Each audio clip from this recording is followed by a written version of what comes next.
നമസ്കാരം. ആരെയും ദ്രോഹിക്കാതെയും എല്ലാവരോടും സ്നേഹത്തോടും ബഹുമാനത്തോടും സഹകരിച്ച് ഉത്തമമായ ഒരു കുടുംബജീവിതം നിങ്ങൾക്ക് സാധ്യമാകേണ്ടേ? എന്നാൽ ഈ ഒരു മഹാഗണപതി മന്ത്രങ്ങൾ ദിവസവും 27 ജപിച്ച് വിഘ്നേശ്വരനെ മനസ്സറിഞ്ഞ് പ്രാർത്ഥിക്കുക.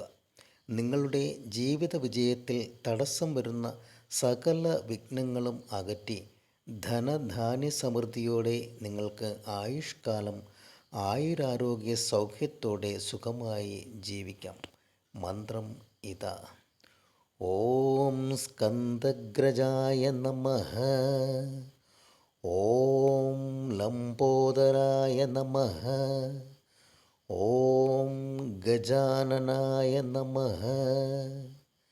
കുടുംബ ഭദ്രതയ്ക്കും ദുരിതങ്ങൾ മാറുവാനും ദാരിദ്ര്യത്തിൽ നിന്നും കരകയറുവാനും